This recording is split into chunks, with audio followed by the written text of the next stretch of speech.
Pop Goes Arcade trafił na Steama. Czy czekaliście na tą grę tak samo jak ja? To jest pierwszy fanowski projekt, który trafił na Steama. I to już nawet nie jest fangame, bo to jest faktyczny FNAF-owy spin-off. Nie łączy się z główną fabułą, ale wciąż jest to oficjalna gra. Jako projekt powiedziałbym, że jest ważniejszy niż Freddy in Space 2 czy Furious Rage nawet. 2 lata temu wyszło Pop Goes Arcade 2020 Edition i przeszedłem tą grę na filmie na 100%. Teraz gra nazywa się po prostu Pop Goes Arcade, zmienia miniaturki na starych filmach, żeby logo było spójnie. Jeśli nie pamiętacie lub w ogóle nie widzieliście tej serii, to polecam nadrobić, albo samemu zagrać. Pop Goes Arcade jest prologiem, wprowadzeniem do historii Pop Goes Evergreen, choć w dużej części jest swoją własną, małą, osobną historią. Bo spotykamy tutaj Bonnie, czyli Black Rabbita, dostajemy pewne teasery do Evergreena, ale w dużej mierze po prostu poznajemy historię o tym, jak łasica Pop Goes ratuje lasy i ogród przed złym królem, który chce, żeby wszyscy żyli wiecznie jako oszalałe truchła. Pop Goes pokonuje jego sługusów 2 razy, zbiera ich klucze, mierzy się ze złym królem Freddym, a potem wygrywa. Wszyscy są uratowani. Na tym kończy się darmowa wersja gry, ale teraz dostaliśmy coś więcej. Na Steamie można dostać płatną wersję premium. Nie jest droga, to tylko jakieś 15 zł, ale daje nam zupełnie nowy rozdział fabuły, Pop Goes and the Machinist. Możemy też wesprzeć twórców i zagrać w dosyć fajny, prosty RPG. Wydaje mi się, że gra jest warta swojej ceny. Na moim kanale możecie już znaleźć 1,5 godziny zapisu ze streamu, który robiłem na żywo z tej gry, ale chyba wszyscy wiedzą, że nie mam jakichś świetnych reakcji i specjalizuję się w omówieniach. Dlatego pogadam o Pop Goes na tym filmie tutaj. Najpierw zobaczmy, co ta wersja premium nam daje. Głównym elementem jest tutaj pokoik w gospodzie, możemy tutaj zmienić kolor ubrań Pop Goesa. Mam ich już trochę, bo przeszedłem pierwszy rozdział od zera i pozbierałem wszystko, co tam było możliwe. Mam też trofeum za pokonanie pierwszego bossa. Tych trofeów jest 7, będziemy je musieli powoli wszystkie zebrać. Z początku nieironicznie myślałem, że to jest jakiś clicker dla specjalnego osiągnięcia, że musisz stuknąć w to trofeum za 100 czy 1000 razy dla jakiejś żartobliwej nagrody. Nie ma czegoś takiego niestety. W grze pojawia się też bestiariusz i indeks. Są to po prostu książeczki, w których można znaleźć wszystkich spotkanych już przeciwników. Sporo ich tutaj jest. Widać, że mój bestiariusz jest niekompletny, brakuje mi wersji Gilded, rzadkich, złotych wersji 6 przeciwników, którzy dają bardzo dużo pieniędzy. Nie można z nimi już walczyć w The Dead Forest, ale jest inny sposób, żeby nadrobić stracone kartki, a za to też będzie trofeum. Indeks jest tutaj trochę bardziej robotyczny, ale będzie działał na tej samej zasadzie co bestiariusz. Kiedy pokonaliśmy króla Freddy'ego, to uratowaliśmy las przed jego wpływem i na parę miesięcy nastał spokój. Ale teraz, nagle, pojawia się nowe zagrożenie. Ktoś lub coś wykopał wielką dziurę pod gospodą w ogrodzie i porwało stąd Manorę.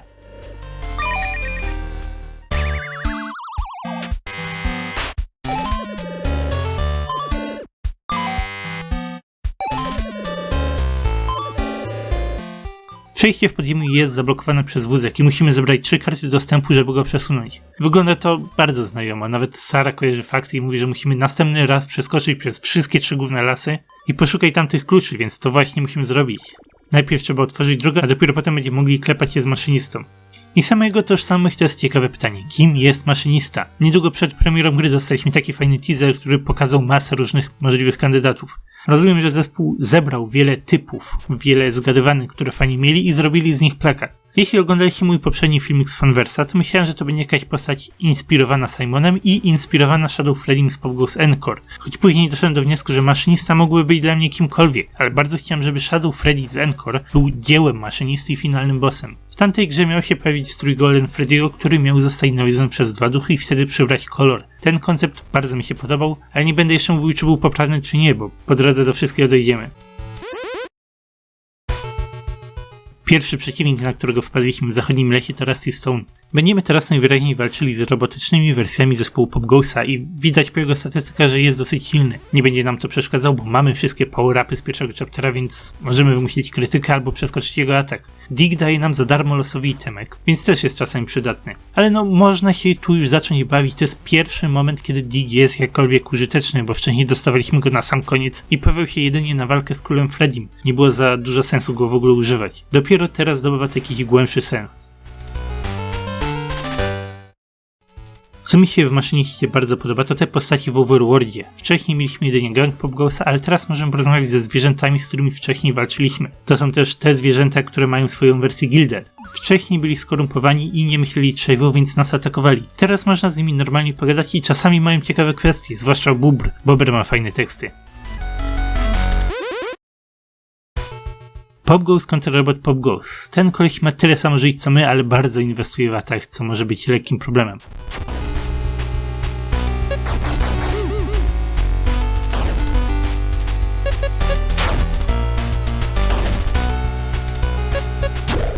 O, właśnie tutaj pojawia się jedna nowa mechanika Overkill. W tym rozdziale pojawia się nowa waluta, czyli scrapy, czyli złom części. Możemy ten złom czasami znaleźć leżący na mapie, ale możemy też zdobyć go, jeżeli zadamy przeciwnikowi dużo więcej obrażeń niż zostało mu żyć. 1/6 maksymalnych żyć to 1 overkill. Więc jeżeli mamy tutaj Rusty Pop Ghosta z 300 HP, to...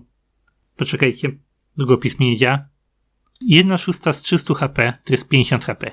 Jeśli zabijemy go i zadamy mu jeszcze dodatkowe 50 obrażeń, to dostajemy jednego scrapa. Za 100 obrażeń 2, za 153, maksimum to overkill 5, ale musimy zadać mu dodatkowe 250 obrażeń. Mam teraz atak 30, krytyk to 90, więc overkill 2 nie jest możliwy. Kiedy będę miał atak 50, krytyk 150, to teoretycznie zgadza się to z overkillem razy 3, ale pamiętajcie, że to są dodatkowe obrażenia. Jeżeli zostanie mu 10 żyć, to musimy mu te 10 żyć zbić, a dopiero potem zadać dodatkowe obrażenie na overkill. Musimy zadać 160 dla overkilla razy 3. W tym momencie jest to niemożliwe. Ale zawsze można użyć boosta Attack Plus, co podniesie maksymalne 50, wtedy do 75. Krytyk to będzie wtedy 225, więc nawet overkill 4 będzie możliwy. Ja bardzo lubię używać Dig, liczyć na łód szczęścia, że dostanę Attack Plus i wtedy jest to bardzo użyteczne. Pokażę wam też ten bardzo ciekawy easter egg. Łatwo go ominąć, mało kto go w ogóle zauważył bez żadnych dodatkowych wyjaśnień. Myślałem, żeby zostawić go na koniec, ale traci wtedy swoją wartość, więc proszę. W każdym sklepie jest taka mała minigierka, która odblokowuje postać przed sklepem. Wimps the Whipper. Jest kierowany na szalonego teoretyka i prowadzi rozważanie nad tym, kto mógłby być maszynistą. To powinien być ktoś, kogo znamy, robi to sens. Więc teoria jest taka. Uważa, że to może być Blake. To w końcu on zbiera od nas skrapy i daje nam za nie ulepszenia, więc my płacimy mu materiałem, dzięki którym on tworzy roboty. Wimps ma 3 dialogi w każdym lesie. Jego drugi dialog sugeruje, że dusza króla Freddy'ego wciąż tutaj jest i ukrywa się w podziemiach, dlatego światła migają. W trzecim dialogu stwierdza, że król Freddy rzucił fajnym tekstem zapożyczonym od maszynisty, ale tak naprawdę go nie rozumiał. Postać jest śmieszna, ale jeszcze ciekawszy jest jej kontekst. Jakiś czas temu Kane użył AI generatora, żeby mu wymyślił parę animatroników. Wiecie, co to jest DALL-E, co nie? To jest chyba najbardziej popularny AI generator obecnie, ale Kane używał jakiegoś innego działającego na tej samej zasadzie. Tak powstał Wimps i potem faktycznie do gry trafił. Tak wygląda. Bardzo mi się cały ten koncept podoba. Tuż koło Wimpsa znajduje się srebrna farba, a tak naprawdę jest to srebrny farbobot. Po całej mapce porozrzucane są różne kubły z farbą, ale wygląda na to, że ten tutaj tanio farby nie sprzeda i musimy go pokonać. Jest bardzo wkurzający, bo co chwila, cały czas ładuje krytyka i nie robi nic więcej. Robi to zbyt często, żeby wszystkie ataki przeskakiwać, ale mamy tyle możliwości ruchu, że nie jest to duży problem.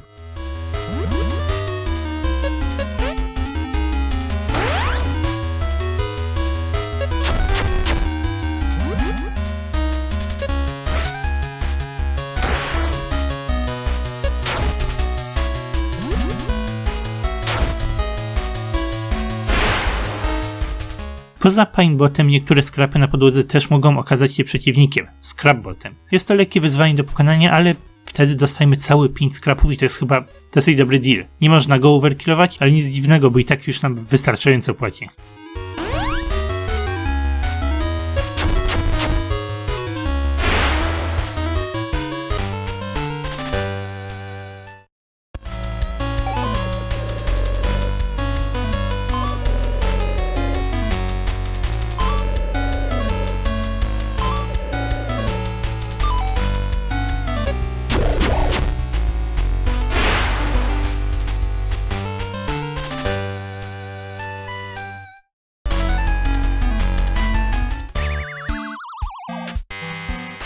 Wchodzimy do podziemia i dopiero teraz maszynista się przedstawia. Dowiadujemy się, że został zatrudniony przez króla Freddy'ego, żeby stworzyć te promienie śmierci, których Freddy używał. W zamian za to on miał dostać kontrolę nad podziemiem w lasach. Jednak teraz, skoro król Freddy został pokonany, sięgnął po więcej. I teraz my wkraczamy w jego teren. Na samym początku było wyjaśnione, że trzeba być ostrożnym w podziemiach i nie byłem do końca pewny, co to konkretnie oznacza, ale wygląda to, że tak naprawdę nie ma tutaj żadnych specjalnych pułapek, zapadającej się podłogi, ani kary za to, że biegniemy. Tekst po prostu oznaczył, że w podziemiu poruszamy się wolniej i tyle. Znajdują się tutaj zboostowani przeciwnicy. Naładowana Rusty Saffron. Naładowane roboty znajdują się jedynie w podziemiach i mają 2 specjalne umiejętności. Po pierwsze, tarcza. Raz na jakiś czas, i wydaje mi się, że to jest tylko jeden raz na walkę, każdy robot może sobie włączyć tarczę. Przez 3 tury będzie nietykalny. Jest to prawie identyczne do tej tarczy, którą my używamy. Kiedy robot jest nietykalny, to najlepiej skakać, używać itemków, bronić się, Atak to jest marnowanie tury. Tarcza nie jest jednak niezniszczalna, bo właśnie ze skrzynki wyciągam Shield Piercer. Pozwala on po prostu rozwalić tarczę robota za darmo. Tutaj jest śmieszny moment, w którym Pop Ghostowi zostało dosłownie jedno życie. Gdyby nie to, że zabił się o moją tarczę, to był dosłownie najlepszy możliwy scenariusz na robienie overkilla. Choć przy moim obecnym ataku to wciąż byłby overkill 2.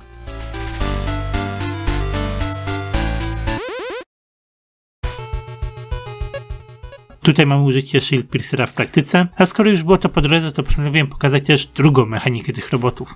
Mają one naładowany krytyk, który razi nas prądem i pozbawia wszystkich umiejętności na jakiś czas. Jeśli to się dzieje, to powinniście skakać, bo nawet użycie bloku tutaj nie pomoże. Tarcza pomoże, ale to wciąż jest niebezpieczny atak. Bardzo ciekawa ewolucja mechaniki.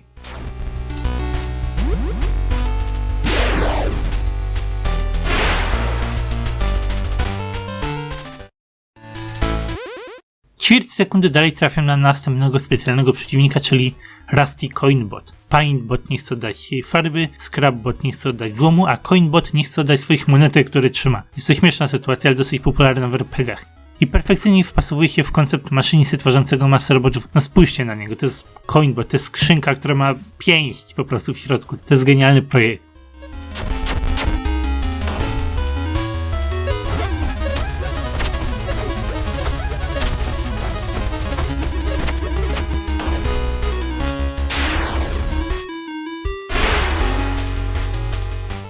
Zanim zajdziemy do bossa, to taka ciekawostka. To tutaj na ścianie to jest scrap do zebrania. Nie ogarnąłem tego jak grałem za pierwszym razem i wszystko ominąłem, ale są to dodatkowe itemki, żeby minimalnie przyspieszyć upgrade'owanie. Teraz mierzymy się z Chiką i wyraźnie widać, że to nie jest nasza stara dobra Chica, to jest jedynie robot, który ją zastępuje. Nie odzywa się jak żywa istota, jedynie wydaje robotyczne komendy. Przypomina już bardziej Old Chikę w przeciwieństwie do jej poprzednich wersji i głównie chodzi mi tutaj o jej twarz rozwaloną na dwie części. Nie zauważyłem też tego podczas gry, ale ona dosłownie ma swój keycard przyczepiony do klatki piersiowej, jest to ciekawy smaczek. Tak właśnie go pilnuje i właśnie to musimy jej odebrać.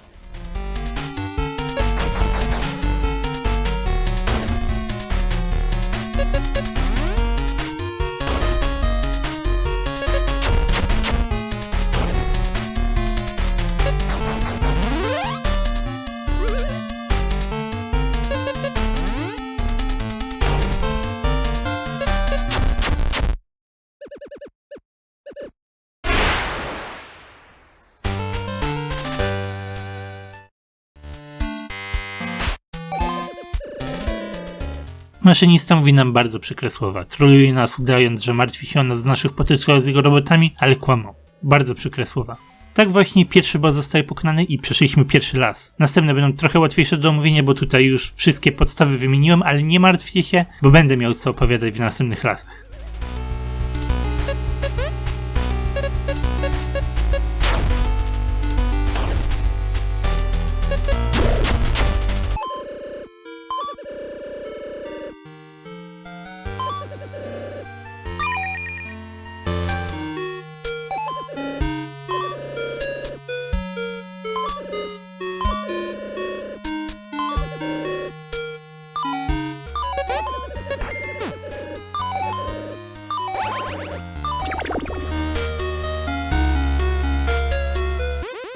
W drugim lesie spotykamy silniejsze wersje robotów. Zamiast Rusty Saffron dostajemy teraz Robot Saffron. I muszę powiedzieć, że te roboty kojarzą mi się trochę z Lux animatronikami, bo Luxy mniej więcej w ten sposób działają. Są to białe, lśniące wersje animatroników, które mają dodatkowe elementy w kolorze ich oczu i ci przeciwnicy wpasowują się w to prawie idealnie. Choć nie musiało to być jeszcze całkowicie umyślnie, skoro to tutaj to po prostu kolor metalu. Podczas tej walki widać też bardzo ładnego overkilla razy 4. Nie jest możliwe zrobić overkilla razy 5 na Robot Saffron, choć było to możliwe na Rusty Saffron. Będę szczery. Po tym, co się wydarzyło, nie sądziłem, że to drewno wciąż tu będzie. Jest dokładnie tam, gdzie je zostawiłem. Szalone.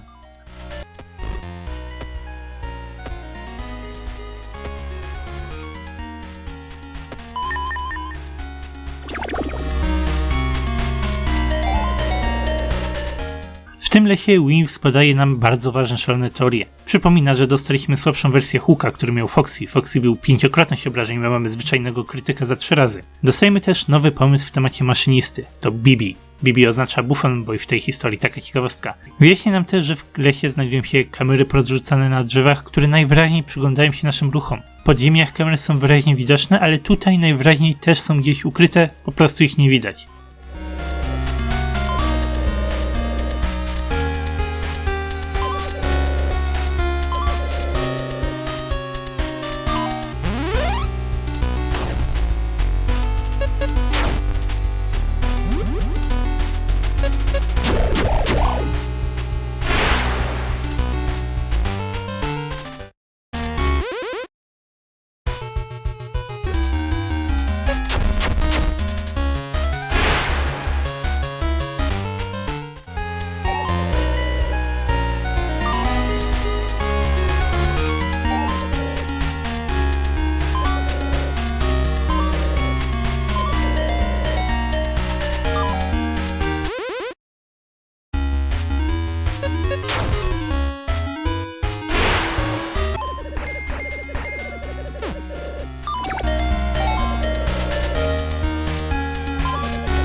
Kiedy podchodzimy do studni w południowym lesie, znajdujemy tutaj dosyć ciekawą podpowiedź. Wygląda na to, że Fritz Glade, właściciel pizzerii, twórca tej gry, zostawił sobie notkę, która przez pomyłkę okazała się być dialogiem przy studni.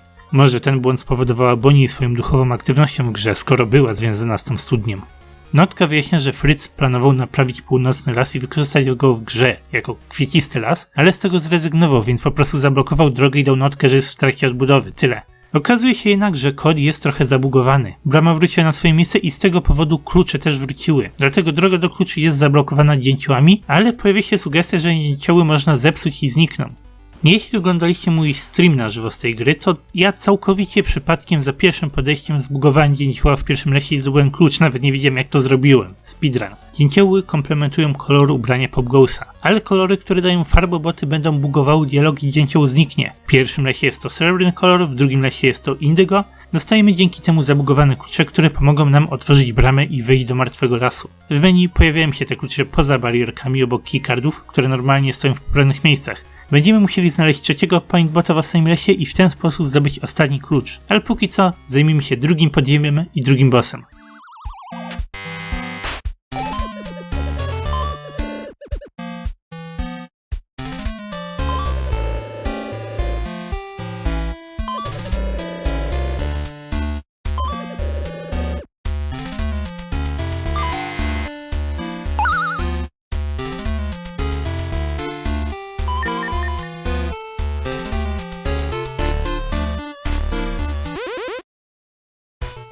Nie powiedziałem tego jeszcze tutaj. No niby mówiłem to na poprzednim odcinku, ale robot Popgoes bardzo przypomina Generated Popgoesa z Popgoes Zero, czyli nieoficjalnego projektu, nad którym przez jakiś czas pracował Fisno w świecie Popgoes. Strasznie podobny robot.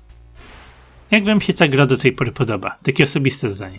Jesteście ciekawi, kim jest maszynista? Może czekacie na jakiś teaser do Evergreena na koniec gry? Czy jest to coś, w co sami chcielibyście zagrać? Bo mówię, gra droga nie jest. Jeśli jesteście tryhardami, tak samo jak ja, to na pewno spodobają wam się osiągnięcia do zebrania w tej grze i wymaksowanie wszystkiego. Choć boję się trochę, że może być lekko problematyczne, jeżeli nie jesteś tryhardem i nie siedzisz w fandomie. Żeby zdobyć 100% i w ogóle zacząć grać w maszynistę, musimy uwolnić Bonnie z maszyny, a nie jest to takie jasne. Wiele osób czyta tutoriale, znajduje jak odblokować Bonnie, ale potem ją atakują i nie rozumiem, czemu to jeszcze nie jest to. Nie jest to ogromny problem i jest zdecydowanie za późno, żeby cokolwiek tutaj zmieniać, bo żeby to działało inaczej, to sam format zapisów musiałby być stworzony od zera. Osobny zapis dla The Dead Forest i dla maszynisty. Nie ma co rozpaczać i nie ma co zmieniać, ale wydaje mi się, że to jest takie przemyślenie na przyszłość. Główna gra powinna być dostępna dla wszystkich, bez żadnego samouczka. Sekrety są dobre, ale nie powinny być niezbędne do odblokowania rozdziału drugiego fabuły gry. To trochę tak, jakby ktoś kazał ci wymaksować arcade, zanim w ogóle będziesz mógł zagrać w Evergreen. Tak to trochę czuję. Ale tyle smęcenia, to taki mój feedback, przemyślenia na temat konstrukcji tej gry. Ja maksuję grę, ja w tym siedzę, więc mi to nie przeszkadza. No i nie jest trudno znaleźć na internecie wyjaśnienie, jak zdobyć sekretne zakończenie w The Dead Forest. Ale wróćmy do gry, bo będziemy walczyli z drugim przeciwnikiem, Robot Foxy. Okazuje się, że Foxy jest silniejszy niż wcześniej i będzie dla nas dużym wyzwaniem, ponieważ jego hak jest ulepszony mocą kosy króla Freddy'ego. A ta kosa Freddy'ego miała taką ciekawą umiejętność, że przebijała się przez tarczę. W przypadku Foxy'ego jest tak samo, tarcza nie jest zbyt dobrą obroną w walce z nim. Wciąż jest użyteczna przeciwko jego normalnym i naładowanym atakom, ale kiedy uderza hakiem co 3 tury, to przydałoby się podskakiwać. No i trzeba uważać na RNG, bo tutaj widzicie, naładowany atak i hak pod rząd. W tym miejscu powinien był tarczy pewnie użyć, opcjonalnie podać jej liczenie na dobre RNG.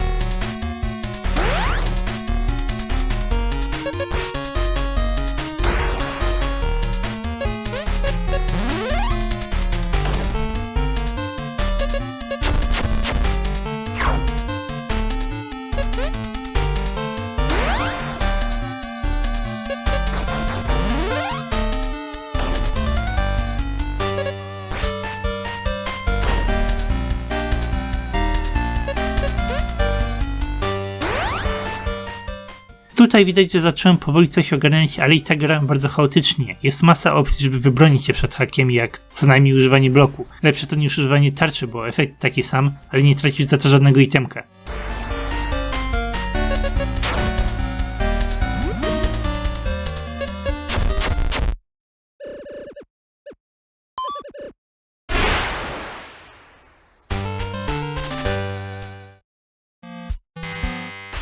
Także drugi boss pokonany, drugi keycard zdobyty. Zaraz lecimy do Sari, do trzeciego lasu, ale zanim się to wydarzy, chciałem jeszcze coś pokazać.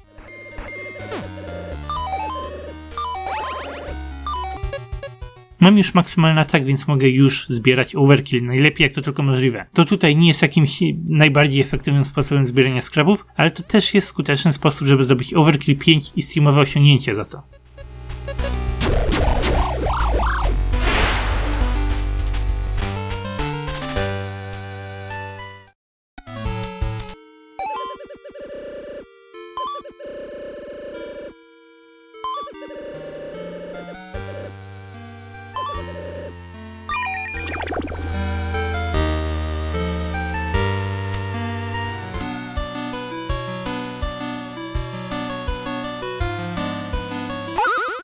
W trzecim lesie znajdują się finalne formy robotów. Mamy Pristine Saffron jako nasz pierwszy przeciwnik. Pristine oznacza pierwotny, dziewiczy, w oryginalnej kondycji. Rozumiem, że w tym kontekście chodzi o doskonałe kopie. Maszynista chce wszystkich zastąpić robotami, które będą bardziej użyteczne, wieczne i najwyraźniej dosyć dokładne, więc koncept tutaj pasuje. No i te roboty to już chyba wyraźnie luksy. Lekko inny kolor, bardziej wyglądają na błyszczące, więc już znacznie bardziej zbliżają się do luksów. Ale wciąż są czymś nowym, unikalnym, co tylko jest lekkim nawiązaniem. Tak samo martwe zwierzęta nawiązywały do epitomów, ale nie były epitomami.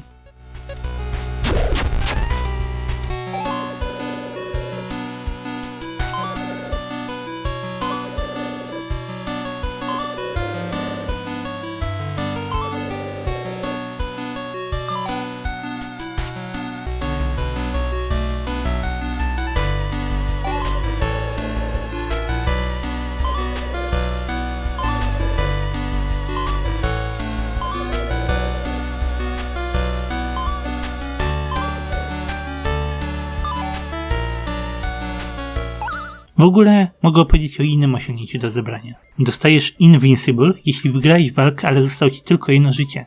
To osiągnięcie najłatwiej zdobyć podczas The Dead Forest. Masz mało żyć, przeciwnicy słabo biją, nie wymaga to jakichś skomplikowanych matematycznych obliczeń, ale jeśli już jesteś w The Machinist, to podnieś sobie punkty życia do 400 i na tym zostań przez dłuższą chwilę, ponieważ można tutaj wpaść na Pristine Blake'a, który ma 133 ataku. 3 ataki to 399 obrażeń, więc to jest idealnie, żebyś został na jednym życiu. To jest najłatwiejszy sposób na zdobycie tego osiągnięcia w maszyniście. Ale jak mówię, tylko jeżeli masz dokładnie 400 HP.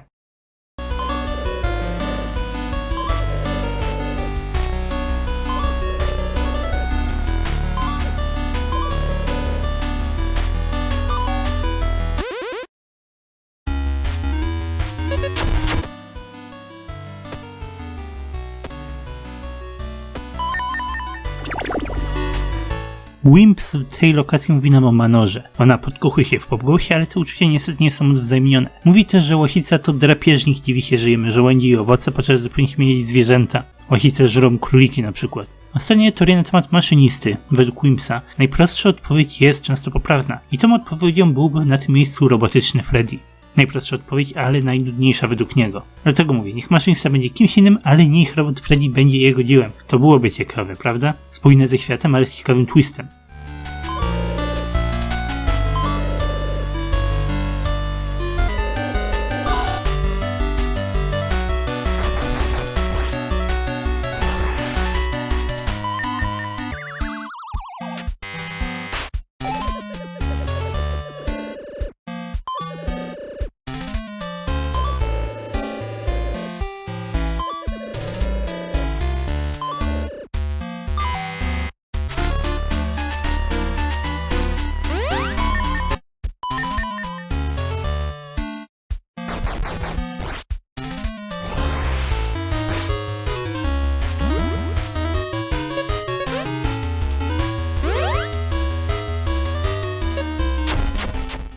Zbliżamy się już powoli do końca zbierania keycardów, a potem już najpewniej prosta droga do maszynisty. Teraz będziemy walczyli z Bonnim. Jak mówię, w tej grze matma jest bardzo ważna i Bonniemu matma wyszła tak, że ma 100% szans na pokonanie nas. Ale czy na pewno to jest poprawny wynik?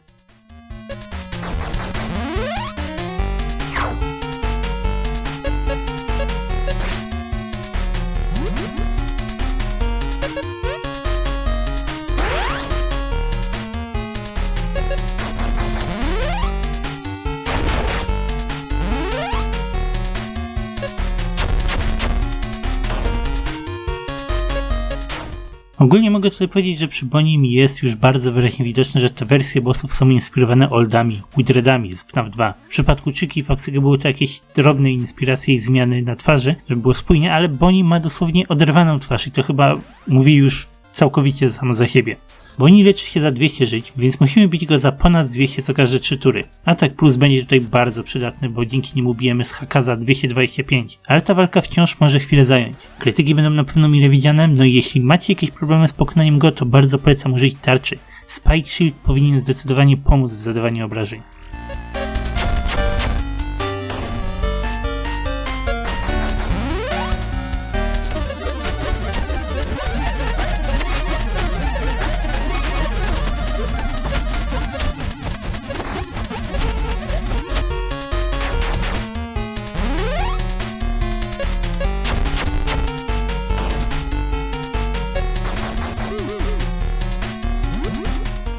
Ta końcówka była bardzo RNG, bo wykopałem całkowicie zły itemek, ale Bonnie bardzo fartownie użył złego ataku i ocalił mi w ten sposób życie. Gdyby nie to bym przegrał samotnie po sam koniec.